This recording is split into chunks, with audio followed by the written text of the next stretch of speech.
Hello, ladies and gentlemen. My name is Joseph Lane, coming to you with this Wednesday review. Today, we're going to be going over some of the weekly topics that have happened over the last 7 days. There's been a lot. There's been no slow news days recently. That's for sure, especially with the Iran deal. I mean, we had Trump about 50 times saying that we've come to a deal. Supposedly, that's actually happened now. And it kind of ends in us giving them $300 billion. So, I mean, take that as you will. Maybe it's a success. I don't know. I usually don't consider taking $300 billion, well, giving it up, to a country. That's not necessarily a success. But this is the super secret deal. All of the information is going to come on that later, so I guess we'll find out just how screwed we are, right? I guess we'll find out how much we're paying to get our ships through the Strait of Hormuz, which we said we would pay nothing, but I have a slight feeling we're going to be paying something now. I feel like that's going to happen. So yeah, got a couple topics to talk to you guys about that are big this week. So we're going to do this every week. We might alternate between myself and my co-founder Thor as far as who's going to be giving you guys this update, who's going to be the one reading the room with you guys.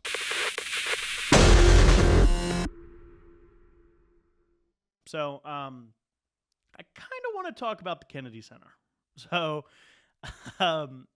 we're going to do a full breakdown of the Trump administration and its successes and failures here very soon. But one of the biggest things that we need to talk about, like this needs to be talked about when you talk about the Trump administration, we have to talk about the Kennedy building.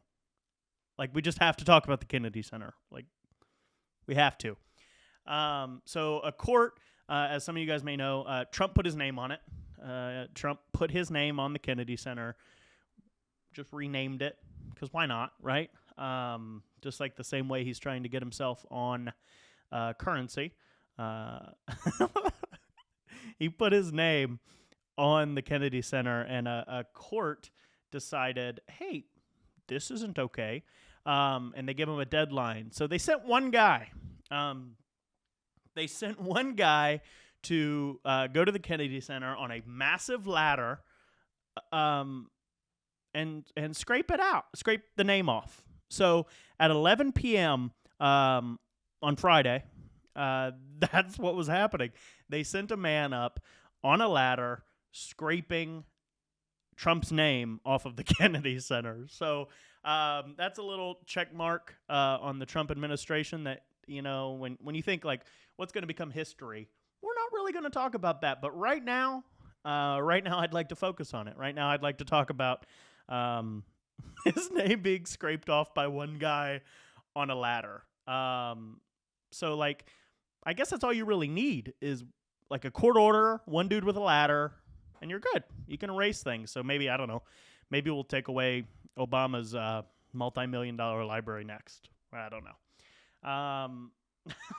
It's just crazy to me that we don't have like term limits, right? Like there's no term limits in Congress. We have term limits, obviously, as a president. We'll see. We don't have term limits in Congress, but what we do have is a guy on a ladder scraping off our current president's name from a building. So that's America. I mean, this is really where we're at right now. We have people, you know, I mean, there's certain pockets where American pride is really, really great right now. New York, for example. Go Knicks. We have that happening in New York.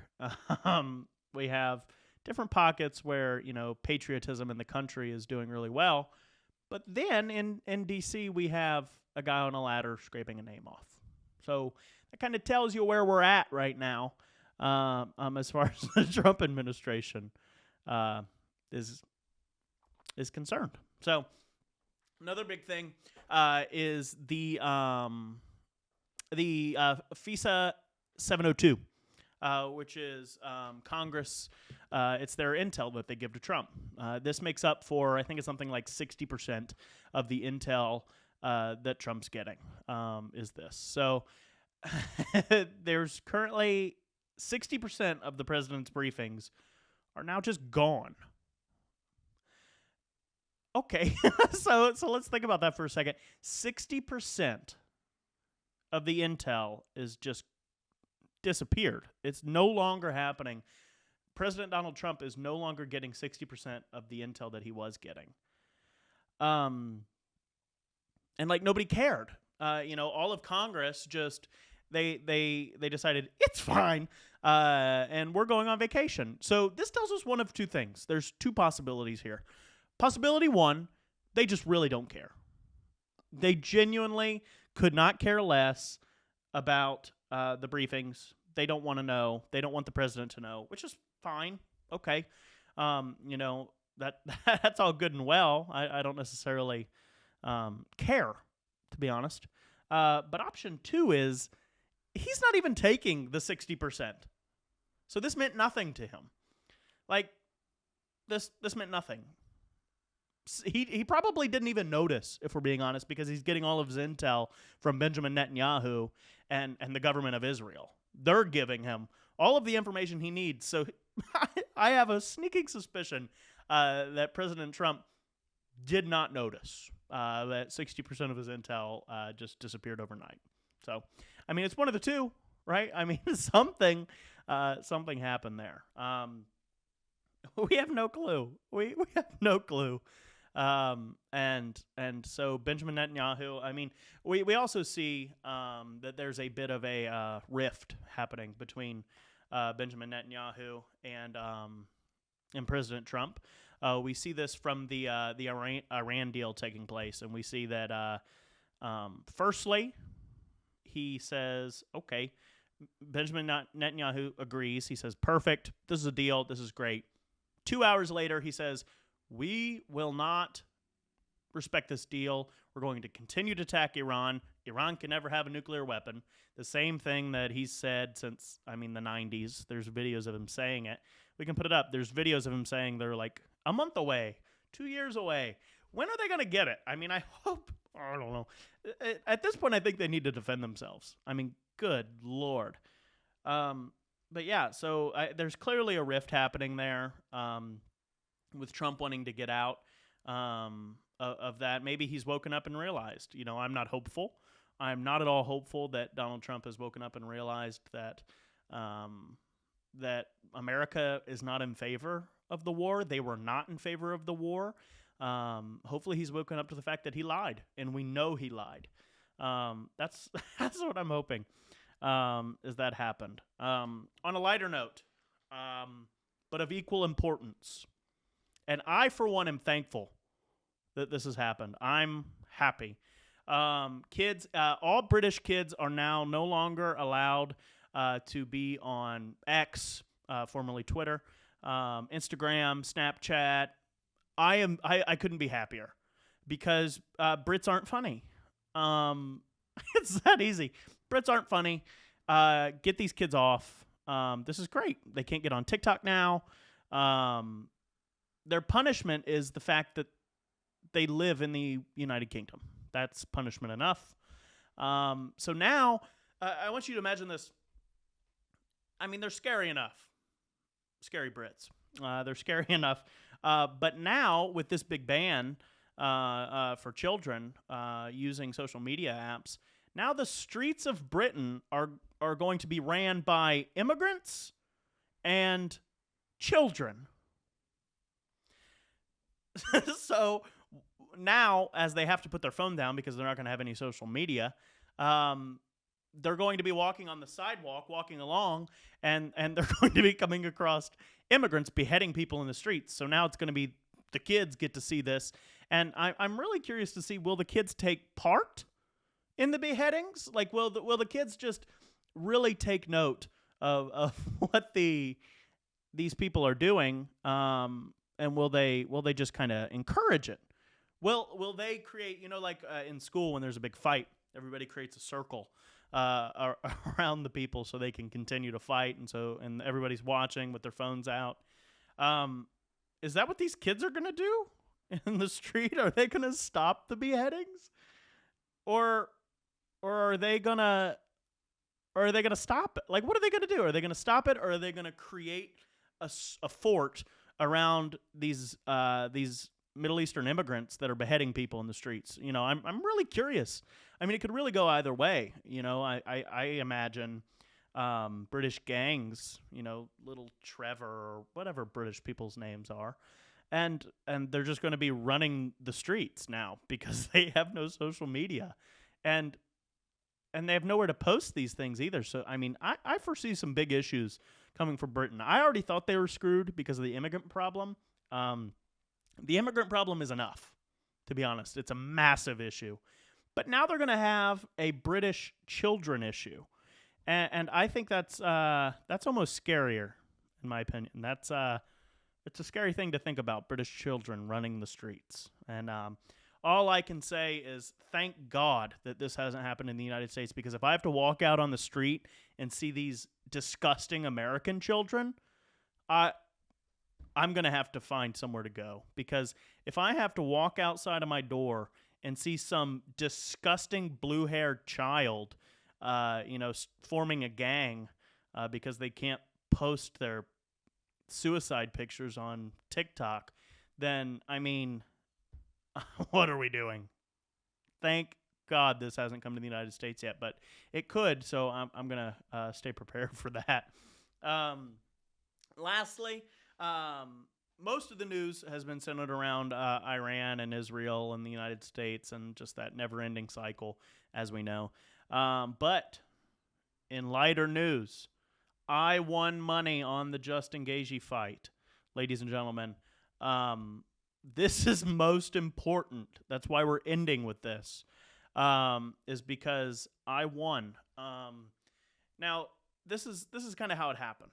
I just kind of want to lay it out for you guys, because I don't sports bet. The casino's okay, but I've never sports bet before. I didn't even have the app, and I actually couldn't even tell you what app I used, and I won't because they don't sponsor me. But so I'm sitting there. I turn it on. I turn on UFC 250. About midway through, I see the latter half of the Sugar Sean fight. And then after I think there was a fight in between. But then I see Justin Gaethje with a United States flag wrapped around him, staring at the Declaration of Independence. And I said right then, he's got it. He's won. It's UFC 250. It's UFC 250th for America's 250th birthday, and I got to put money on him because he's staring at the Declaration of Independence. This guy's not going to lose. The entire crowd's chanting USA, USA, USA, blah, blah, blah, blah, blah. I mean, I had to put money on him. And it really makes me sleep better at night knowing that our founding fathers died and fought for this country so that Dana White could put a UFC event on the White House lawn. That is what really that's America right there. The fact that today, or yesterday on Monday, or 2 days ago on Monday, these people would probably be power washing blood off of the Rose Garden. That's America, and that's what America means to me. Is being able to host a vicious fight where Americans beat the living dog shit out of non-Americans legally on the lawn of the White House. That's America to me. I mean, just let's create a bloodbath. I mean, I think we should go Roman with it, and I think we should create a Colosseum in the Rose Garden and fill it with water and sharks. Like, why are we stopping at UFC? And Dana White came on and said, this is a 1 of 1. Why? This is America. This is where we're at. People are dying on the streets. People are addicted to drugs, and their own government is paying local governments money to keep them addicted to drugs. Nobody can afford a house. Young people cannot afford homes. The interest rates are still rising. Strait of Hormuz, open or not, gas prices are still high. Nothing's changing, but we get to watch Americans knock out non-Americans on the White House lawn. And we get to see Donald Trump halfway asleep for some of the fights, but then he wakes up for the good parts. And we get to see that. That's America to me. If you can't afford a home, sit in your tiny apartment with your little chair, because you can't afford a couch because furniture prices are terrible too. Sit in your tiny apartment with your tiny TV that was a hand-me-down. It's probably this thick. It's massive.